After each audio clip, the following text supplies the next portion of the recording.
अस्सलाम वालेकुम दोस्तों। कैसे हैं? सब अच्छे हैं। मैं बहुत अच्छा हूं और उम्मीद करता हूं कि आप लोग भी अच्छे और खैरियत से होंगे। ये जो यूएस में चुनाव चल रहा है और इससे सारी दुनिया कनेक्ट है। मैं बताऊं, इसमें कई मुल्कों का नुकसान भी है। जी हाँ, कई मुल्कों का नुकसान इन चुनाव में है। और जिन लोगों ने और आम लोगों को इस चुनाव के बाद फ़ायदा होगा कुछ, क्योंकि ट्रंप सरकार जो थी, ट्रंप जो प्रेसिडेंट थे उसमें ऐसे थे कि एकदम से उनका जो रवैया था वो ह्यूमैनिटी की तरफ बिल्कुल नहीं था। जी हाँ, जो जैसे मोदी का बीजेपी का रवैया है, ऐसा ही रवैया उनका था। इंसानियत का रवैया ट्रंप के अंदर नहीं था, जैसा कि बीजेपी में है। और झूठ बोलने का जो एक बड़े बड़े से बड़े प्लेटफॉर्म पर जो था ट्रंप का, वो भी मोदी के पास भी वही एक टैलेंट है झूठ बोलने का। सारी हिस्ट्री में झूठ ही झूठ, ऐसी कोई कोई बयान नहीं मिलेगा मोदी का। एक बयान अगर उठाकर देख लो 6 साल के अंदर, तो आपको एक बयान के अंदर भी कहीं ना कहीं झूठ ना बोला हो, ऐसा कोई बयान नहीं मिलेगा। जी हाँ, लेकिन प्रॉब्लम यह है कि वहां पर मीडिया का गोदीकरण नहीं हुआ है। अमेरिकन मीडिया का गोदीकरण नहीं हुआ है, इसलिए वो हर झूठ पर मीडिया सफाई देती है कि ये झूठ बोला है ट्रम्प ने, ऐसा नहीं है, ऐसा है। और अगर आपको सच जानना है तो यहां पे ये लिंक है, यहां से हमारी साइड पे आकर के आप जान लीजिए कि सच क्या है। ऐसे ही ट्विटर ने भी किया और फेसबुक ने भी थोड़ा सा किया, लेकिन ट्विटर ने बकायदा हर झूठ के ऊपर उसने एक ब्लू लाइन लगा दी, ताकि जिसके जरिए मालूम पड़े कि ये झूठ बयान है, इसमें ये झूठ बोला गया है, वगैरह वगैरह। और इसके इसके ऊपर ट्रम्प ने कूदे भी बहुत, लेकिन जाएंगे तो कहाँ? ट्विटर छोड़ देंगे तो कहाँ जाएंगे? ये भी एक बात है। ट्विटर को बंद करने की धमकियां भी मिल गई, लेकिन ट्विटर बंद करे कहाँ जाएंगे? बहरहाल, यही ट्विटर, यही फेसबुक इंडिया में इनका इनका जो है ना रवैया सरकार के साथ में है। यहाँ ये कितना उच्च स्तर का हो रहा है ह्यूमैनिटी के लिए, और इंडिया में वही ट्विटर, वही फेसबुक कितना नीचे गिर रहा है इंसानियत के लिए। हम बात कर रहे हैं, अगर यूएस प्रेसिडेंट अब जो बाइडेन आने के बाद जो हाल होगा दुनिया का बदलेगा, उसमें कुछ बदलाव आएगा। नंबर एक, डोनाल्ड ट्रंप ने जो ईरान को बाहर कर दिया है न्यूक्लियर डील से, आपको बता दें कि इसके बाद उम्मीद है कि फिर से ईरान अंदर हो जाएगा और उन एग्रीमेंट में शामिल हो जाएगा। और आपको एक बात बताऊं कि 2015 के बाद से ईरान को मिडिल ईस्ट का दुश्मन के रूप में पेश किया गया, ताकि हथियार बिके। अमेरिका ने, डोनाल्ड ट्रंप ने जब से आए तो उसका नुकसान ये होगा कि जैसे ही अब ये इन लोगों ने जो बहुत सारे काम किए, जैसे कि आप देख लीजिए, सूडान का मामला देखिए। सूडान ने $3 अरब लेने की बात कही है इसराइल से रिश्ते बनाने के लिए, क्योंकि इसराइल खूनी है और उसके फ़लस्तीनियों का खून करने वालों में है, सारी दुनिया को मालूम है। तो वो उसको उसको माफ़ तभी करेंगे वो लोग, और तभी उसे दोस्ती करेंगे जबकि $3 अरब देगा, तभी उनका खून बेचेंगे। इसराइल फ़लस्तीनियों का खून के ऊपर जो उनका दर्द था, वो दर्द बिक जाएगा $3 अरब में। अमेरिका ने इसका वादा कर लिया और उन्होंने बात पक्की कर ली कि हम रिश्ते तैयार है उससे रिश्ते बनाने, बातचीत शुरू करने के लिए। अब चूंकि इसराइल और मामला है इसराइल के साथ में, ना कि अमेरिका के साथ में। बस अमेरिका इसमें भी एजेंट का भूमिका निभा रहा है। इसमें ये होगा, अब जो बाइडन आने के बाद, ट्रंप हारने के बाद, अब वो 3 अरब कौन देगा? अमेरिका को देना था, कौन देगा अब? तो अब इन रिश्तों में ढील चलेगी, ढील, डील नहीं, ढील खींचा जाएगा ये। जी हाँ, क्योंकि कौन देगा? दुबई को क्या दिया था? एक हेलीकॉप्टर दिया था जिसके अंदर जो सेना में काम में आता है, बहुत बड़ा एक गिफ्ट दिया था अमेरिका ने। अब इसका उल्टा होने वाला है। बाइडेन आने के बाद अब सऊदी अरब एक तोहफा देने वाला है, बड़ा तोहफा। जी हाँ, क्यों?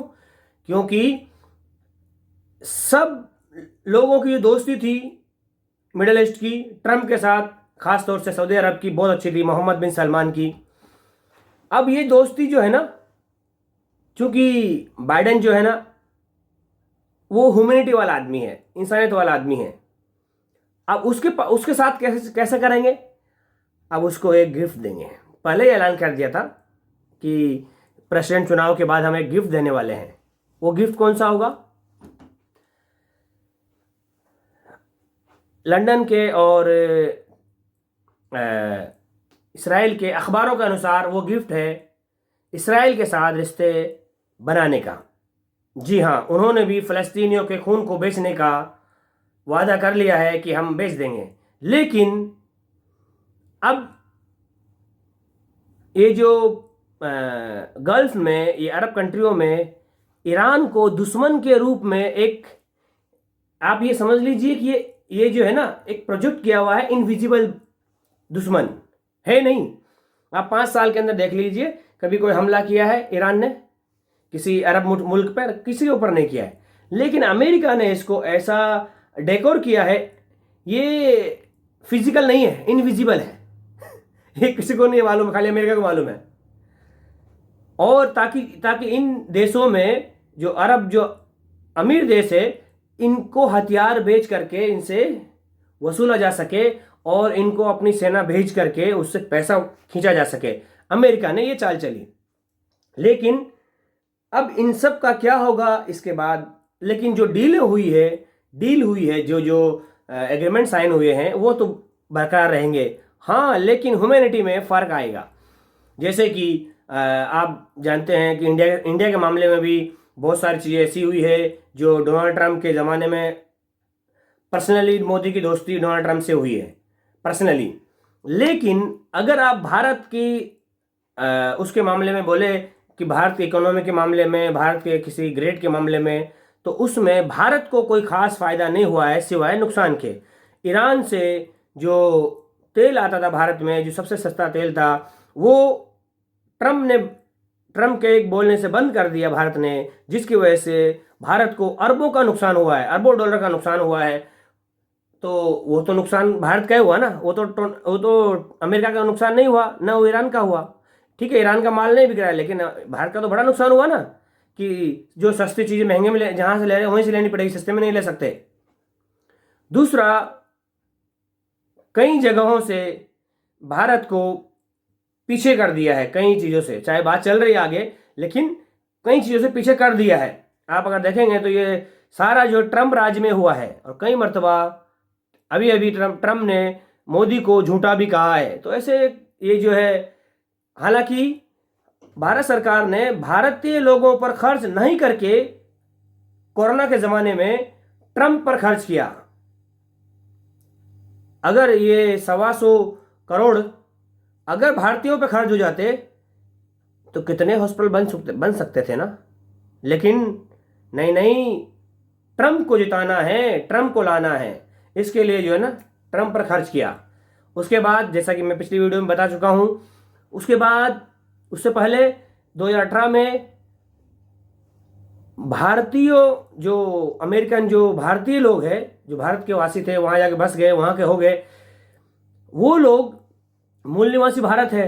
तो वहाँ पर नरेंद्र मोदी ने एक रैली की थी, उसमें भी करोड़ों खर्चा हुआ था, कई करोड़ खर्चा हुए थे। नमस्ते ट्रंप से ज़्यादा खर्चा हुआ था, हाउडी मोदी के नाम से। आपको पता है उसमें से जो जितने लोग आए और जिन लोगों के साथ साथ में जो हाउडी मोदी का जो बयान किया और उसके अंदर जो एक नारा दिया था मोदी ने, अब की बार ट्रंप सरकार। लेकिन उन्हीं भारतीयों ने 70% भारतीयों ने जो वोट दिया है वो जो बाइडेन को दिया है। क्योंकि आपको ये मालूम होना चाहिए, अमेरिका जाहिल और अनपढ़ आदमी को वीजा देता ही नहीं है। सीधी बात है, 12वीं तक पढ़े हुए लोगों को वीजा देता ही नहीं है, उसके ऊपर अच्छी पढ़े लिखे लोगों को वीजा देता है। अब वो पढ़े लिखे लोग हैं, जाहिल नहीं है कि जो है ना चाय बेच करके वहां डिग्री ले लिया। चाय बेचने से डिग्री तो नहीं आती है, ना भीख मांगने से डिग्री आती है। अगला 35 साल से भीख मांग रहा है बेचारा। बहरहाल तो ये जो अमेरिका में जो इंडियन रहते हैं, ये जाहिल अनपढ़ नहीं है, ये पढ़े लिखे लोग हैं। हमारे देश में से सिलेक्शन हुआ है इन लोगों का, लाखों में सिलेक्शन होता है, तब जाके वहां का वीजा मिलता है। तो ये पढ़े लिखे लोग क्या अनपढ़ आदमी की बात मानकर वोट देंगे? हरगिज नहीं। उन्होंने वो किया जो एक पढ़े लिखे और समझदार आदमी को करना चाहिए था, और उन्होंने दिखा दिया कि हम गोबर भक्त नहीं हैं, हम मोदी भक्त नहीं हैं, हम तो सच्चाई के भक्त हैं। और जब ये भी काम नहीं आया तो उसके बाद जब चुनाव स्टार्ट हो गया तो उस दिन से जो है ना राक्षस राज के अंदर इंसानियत के लिए हवन करने की कोई जगह नहीं है। लड़कियों को, औरतों को महफूज मिले इसके लिए कोई जगह नहीं है। लेकिन ट्रंप जीतना चाहिए इसके लिए जो है ना ट्रंप के बड़े बड़े पोस्टर लगा करके हवन करवाया। जी हां, ट्रंप देवताए नमो करवाया। लेकिन ना तो हाउडी मोदी काम आया जो करोड़ों खर्चा किया था, और न जो इंडिया में नमस्ते ट्रंप किया वो काम आया, और ना ही ये भक्तों का और योगी का जो यूं कहे कि एक जाहिल आदमी है उसका ये यज्ञ करना और ये हवन करना, न वो काम आया। बल्कि समझदार लोगों ने समझदारी से फैसला किया। हत्ता की बात तो ये हो गई कि वहाँ की जो मीडिया है वो भी इस पर इस प्रकार खफा है कि बयान वो उधर प्रेसिडेंट ट्रंप अभी बात कर ही रहे हैं, बीच से ही मीडिया ने उसको दिखाने से इनकार कर दिया कि ये जो झूठी बात बोलता है इसको पब्लिक में क्यों प्रसार करने का, इसका लाइव प्रसारण बिल्कुल नहीं करने का। और उसको बीच में से लाइव काट करके ये बताने लगे कि ये झूठ बोल रहा है। जी हां, इसको बोलते हैं पढ़े लिखों का और समझदार लोगों का इंसाफ। और एक वो है जहां पर जाहिलाना बात के ऊपर भी उसके बारे में दलील देने के लिए झूठे पत्रकार और सरकार के नुमाइंदे आके खड़े होते हैं। अगर किसी कातिल को पकड़ा भी जाता है भारत में, अगर उसका ताल्लुक बीजेपी से है या बीजेपी की किसी भी प्रकार का, तो उसके लिए सरकार और सारे संस्थान जो है ना उसको देश के लिए उसको महात्मा गांधी से ऊपर बना देते हैं। ये सरासर नीच बात है, चाहे वो बीजेपी की हो या पर्सनल मोदी की हो या राक्षस योगी की हो। जी हाँ, अगर आपको वीडियो अच्छी लगती है तो लाइक और शेयर करें। और हाँ, मैं डंके की चोट पर इसलिए बोलता हूं कि अगर आपको लगता है कि मेरी बात गलत है तो आप मेरी बात को फैक्ट चेक करिए। जी हाँ, इंडिया में बहुत सारी कंपनियां हैं, कुछ कंपनियां हैं, हालांकि गोदी मीडिया को छोड़ करके बहुत सारे मीडिया ऐसे हैं जो सच्चाई दिखाते हैं, और उसमें से एक है जो फैक्ट चेक करती है। जी हाँ, फैक्ट चेक करने वाली जो साइड है उनको देखिए। और इस तरह से चाहे वो सुधीर चौधरी हो या फिर न्यूज नेशन वाला एक दलाल है जो भारत में शायद दलाली के लिए आया हुआ है, अल्लाह की लानत उस पर हो, गोदी मीडिया पर भी एक दूसरे की खींचतान और बुराई में लगे हुए हैं। जब कोई आदमी पकड़ा जाता है इनका, अभी अर्नब के पकड़ने के बाद, पुलिस को गिरफ्तारी के बाद सारे लोग बोल रहे हैं सही नहीं है। ठीक है, हम उम्मीद करते हैं कि तुम्हारा बाप भी इसी तरह मरे और तुम्हारी माँ भी मरे, फिर उसके बाद तुम जब किसके लिए FRI करवाने जाओगे तो हम कहेंगे ये ठीक नहीं है, तब मालूम पड़ेगा। खुदा तुम्हारे साथ भी ऐसा ही करे, क्योंकि उसने जिसकी बेटी के साथ किया है, जिस माँ के साथ हुआ है, जिस बीवी के साथ हुआ है और जिसकी दादी के साथ हुआ है, उसको पूछो, उसका घर बर्बाद हो गया और पैसा भी चला गया। काश कि तुम्हारे साथ ऐसा होता जो अर्नब को सपोर्ट कर रहे हैं।